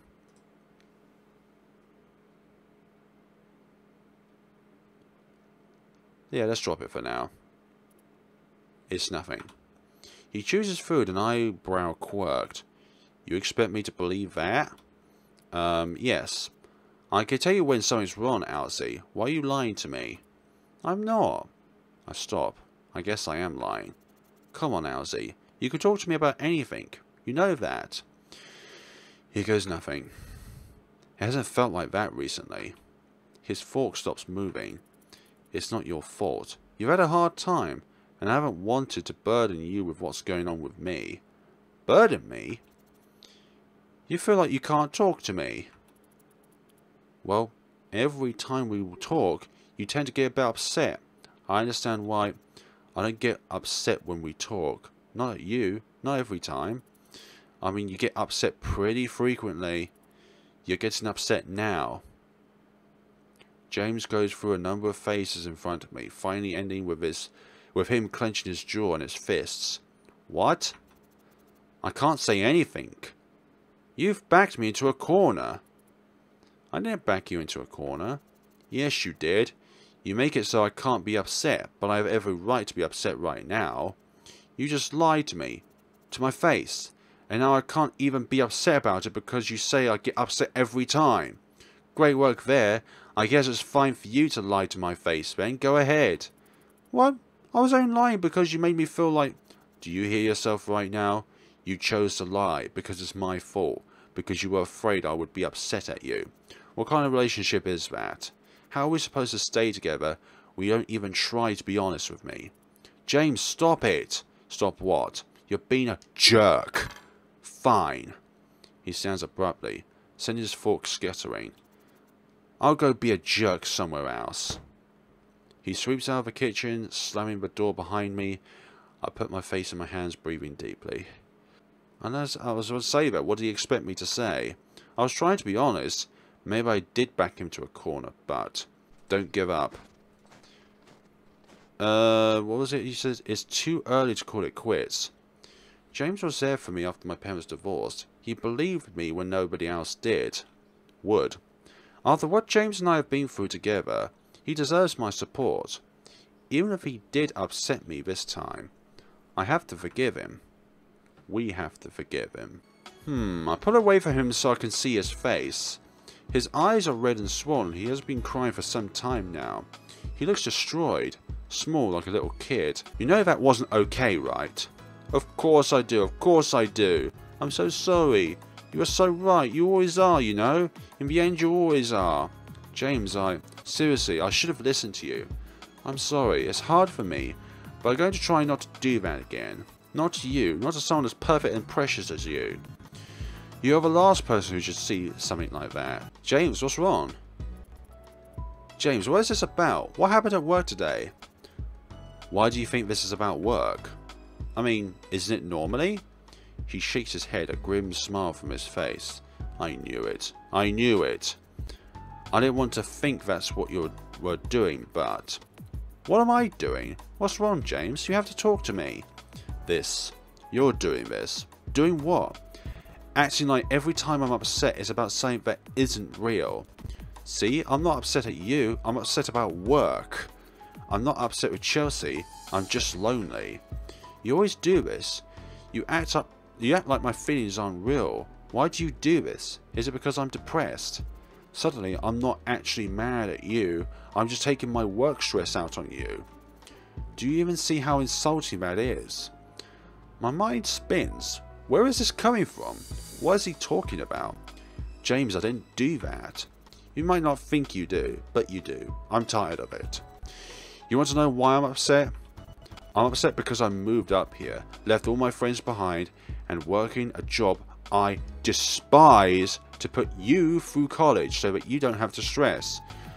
I'm making all of these sacrifices for you, tons of them, and I come home to this, a messy apartment, no food, nothing. Wow. Wasn't the deal... No, there was no deal. There was just communications between us. Wasn't the deal that I was going to work and you were going to take care of the house? James, technically this is my house to begin with. If that's the deal, why is this what's happening? You're using me. James, I'm not using me. I had a bad day. I fell asleep. I didn't mean to. Sure you didn't mean to. Why is it when I do something wrong it's my fault, but when you do something wrong I hear nothing but excuses? An apology would be nice.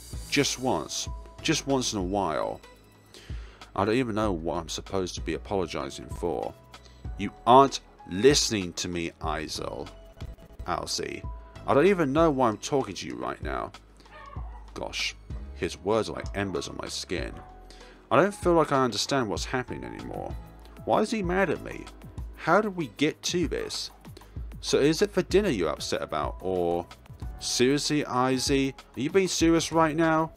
You don't even listen to me when I talk to you. You don't care about me at all. I'm just a chore you have to deal with when I get home every day. I'm so sorry for trying to make life better for us, since I'm apparently the one who apologizes around here. Let it go. The room won't stop spinning. The words won't stop. I feel like I'm going to throw up. I just want this conversation to end so I can get my head straight. Yes, he is. I open my eyes. I think you're right. He nods solemnly. It's okay. I knew stuff like this might come up. They divorced right after when we started dating, after all. But it's okay. I love you, remember? Even if you can't always tell that I do, never forget that. He squeezes my hand, and I smile weakly at him. I love you too. We can work on this. Together. I lean in to hug him. Together. Go! He goes. This again? She was nice. A broad grin slaps itself on his face. He seems almost too happy, given the circumstances. I knew it. What now? What again? The divorce impacted me this deeply. I knew I was depressed right after it happened. It took me months to get past it and feel okay again.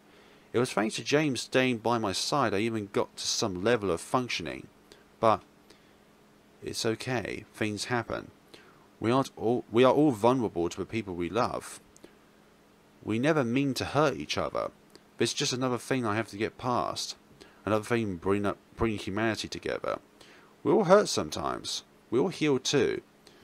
Damn his snoring. His infectious snoring. Which one did I choose last time? Figure this out. I can't give up now. Figure this out. Cool, yep. I can do this. I do have issues. I know I do. He's saying the truth. I can get through them. I can. I really can. I need some books. I need workbooks. I need to study. We can't afford a therapist, and if we could, he needs it first. But I'm going to figure this out. I'm not going to lose this relationship just because something happened to me that was out of my control. I'm not going to let my life be changed like this. Because without James,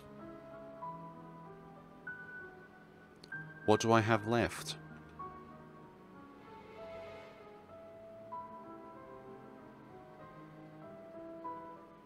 Hey, what's up? Why'd you want to see me all of a sudden? I wanted to give you this. A present?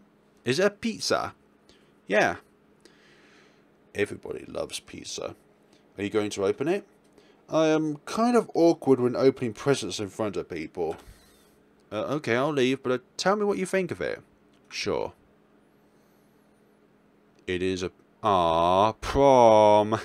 Ah, that's lovely. Spelling prom with pepperonis. Wait, what? What's wrong? Yes! Ah, that's lovely. Girl, I haven't seen you in forever. Chelsea beams at me over a cup of coffee. I smile at her. I feel like this is the first time I've seen you in months. That's because it is. What have you been doing with yourself? You look so sad. Staring into my mug. Well, you know how my parents got divorced a few years ago? She nods. It's causing some problems with me and James. She makes a kind of frown, sipping her coffee as she listens to me, detail the different issues I have to address, all stemming from my parents' divorce. Chelsea knows some of this already, so she was around with my parents. She was around when my parents divorced, and when I sank into depression right after. She seems to struggle with dating in high school. She knows what I've been through. That does seem like a lot. I sip my mocha after finishing my tale. Good choice of drink, that's my favourite too. Waiting for what I don't know. Chelsea is deep in thought. Then she chooses her words carefully. Girl, if you ever need help, for anything, know I'm here for you, okay? She doesn't say anything after that. I'm honestly not sure how to continue the conversation. I was hoping she would be willing to discuss my divorce issues, but it kind of seems like she closed the book on the topic. I'm trying to think of something else to talk about, but honestly, that's the only thing I'm dealing with. It's such a massive issue. It's consumed my life. It's the only thing coming to mind. Because you care about your parents so much, that's why it is an over-consuming thing. My phone vibrates in my pocket. I check it. Help! Why aren't you home? That's James. He's in crisis. I shove my phone into my pocket and jump to my feet. Chelsea squeaks. I'm sorry, I have to go. I grab my bag and head for the car. Chelsea watches me go as if she isn't even surprised. Does Chelsea know something? What's the crisis? Is it because food hasn't been made? As soon as I stepped foot through the door, I knew something's wrong. He's standing in the living room. No, pacing, hands clawing up and down his face like he's trying to rip his skin off. I stare at him. What's wrong? Calm down! He shrieks, a wild sound of pain. The movement of his mouth highlights tears running down his face. Fear pricks me, clawing up my back and nestling into my neck. Something I never felt trickles through me, from the tip of my head and down my spine. It's cool like mint. The world sharpens and blurs at the same time. I'm panicking. I start moving before I even knew what to do, or even know what I want. The walls of my apartment move slowly past, sprawling high above me like an endless void. Every sensation, every sight feels stretched. The borders between my body and the world disappear. Suddenly I'm in my bedroom. I don't know how I got here. My body isn't doing it. My body is doing this on its own. I'm trapped watching this all happen. I can't even feel. Heavy footsteps sound behind me, following me. My neck prickles again. I take a deep breath. I don't feel it. The sound grows closer. and closer. Still, I scan the room for something. I don't know what. Then he's there, behind me. I can feel him, breathing, reaching. I throw myself across the room, onto the bed, and grab for something. Anything. My hand touches something soft, and I turn around to thrust it into the shortening gap between James and myself. Ooh, that is a contorted face. A contortion so severe it looks like a mask. He doesn't look human. He closes in on me, arms raised to grab. Grab what? But he freezes. He looks at the thing I'm holding in my outstretched arms between us. For the first time, I see it too. A bear. A contorted bear. It's that bear. The bear he won for me that day. He looks down as I look at him. He looks at me, then he looks back at the bear. Suddenly he's calm. Suddenly I can hear him again, and feel, and breathe. I'm crying. So intense that I can barely breathe. I'm shaking. The bear falls against my chest as I lose my grip, completely unable to function. James pulls back the covers of the bed. I can't move. My body is constricting itself into a tight little ball. I can do nothing but cry, breathe and watch. He pulls my body into the covers and tucks them up to my chin. I don't know whether he pats my head. Maybe I imagine it, but I flinch away from his touch all the same. Then he leaves the room, closing the door softly behind me. For a while, there's nothing but the sound of my own frenzied breathing. Then the TV flickers on in the living room. I can see the light from the crack under the bedroom door. I stare at it, replaying and replaying what just happened. The images flash through my mind, but they don't form any kind of coherent narrative. Just snapshots. Snapshots flashing by. Then... and then... I wake up. It's morning. The buttery smell of pancakes wafts through the air. I'm groggy. It feels like I slept for a heck of a long time. I sit up and try to shake myself awake. Which class do I have today? Victorian literature? Before long, James enters the room, a tray of warm pancakes and cut strawberries in his hands. He places it on my lap, kisses me on the cheek, then runs out of the door. I glance at the clock, surprised. He risked being late to work. And breakfast in bed. I smile to myself. It's been a while since he did something so sweet like that for me. Happiness swamps over me. So much, but it's almost painful. I've been hoping beyond me that he would do something like this. He loves me. He truly does. I can relax. For a while, I can relax. The pancakes are impossibly fluffy and filled with blueberries, just how I like them. Humming happily to myself, I pull out my phone to text him a thank you. Help. Why aren't you home? What? I stare at a message chewing slowly. Then I throw my phone across the room. Someone else's house. Sorry, he's going through a lot right now.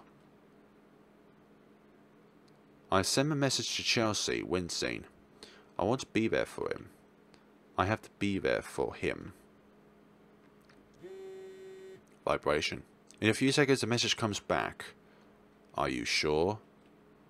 It's my birthday. Eek. I'm sorry. I love him. That means I put him before everyone else. It definitely is ditching her then. I press send and wait for a response. It never comes.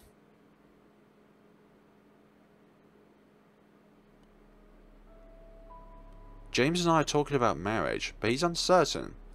We've had so many problems of us late. He doesn't think I'll be ready until the divorce issues are sorted. I agree, of course, but I've been working on them. I will do whatever it takes to make this work. I never wanted to hurt him, even though that's what happens, over and over. I hurt him, and I apologize and try to do better next time. Every now and then I wonder whether I'm actually doing something wrong. How is it only James I'm hurting? But then I'm hurting Chelsea too. I'm letting everyone down. I'm hurting everyone. I'm a mess. I can't even recognise when what I'm doing is hurtful until James tells me. And I'm certain about everything I do. I'm so afraid I'll keep hurting people. I need to do better. I must work harder. I have to fix myself. No one deserves to be someone like me, the way I am now. I'm lucky James is willing to stay with me through this all. I don't know what I would do without him. I really don't. That scares me. I love you. I smile up at him. He returns the smile. He pats my hand. Then he leaves for work. Bad end. Yeah, I thought that would be the case. That was an abandonment ending of sorts. Oh, hold on. Wait, this is wrong. It's happening again. My brain, my thoughts. They're all spinning. The ground doesn't even feel solid. Nothing feels real. Again, it's happening again. When was the last time this happened? Think, Alsie. I can't mess this up. You need some time to think this over, right? You feel like you know yourself so well, but then something like this throws you for a loop. It's okay, take your time. No, not this again. I'm not going to let this happen again. I can't do this. I'm losing my mind. Nothing feels real. I have to get out of here. I have to. This again? It's just a different variation of that ending then. I've been at this for another hour or so, but I can't really find the ending that I'm thinking that's going to happen. Like, would there even be a happy ending between these two because of their emotional uproars and stuff like that? So folks, in this game there are some hotlines that you can consult to if, and I'll say this, if you are going through this yourself, and it is very serious that you take this seriously, because at the end of the day your own health is the most important thing to you. You, your loved ones, your friends, in that priority list. Yourself first and then everyone else around you, because if you don't take care of yourself first, then how are you going to be stable enough to look out for others? But this has been a very beautiful game, folks, and I want to do this in one sitting because I want to feel the emotional weight of this game in itself. And thank you so much to the developer for writing this game, and I'm really sorry that you've gone through a traumatic experience that you've been going through with your ex-partner. I've never been in a relationship myself, so I don't have the experience or the emotional weight on my shoulders of knowing what that kind of thing is like, but I can only say that it must be something that is indescribable. But thank you all so much for watching, guys. Look at this game for yourselves, see if you can find another ending for yourselves, because I feel like there is another ending to this game, but it has to be a very, very specific set of choices, because we've only got the safe end and the bad end. But thank you all so much for watching, guys. This has been To Me With You, and we shall see each other in the next video. Have a good day and take care of yourselves.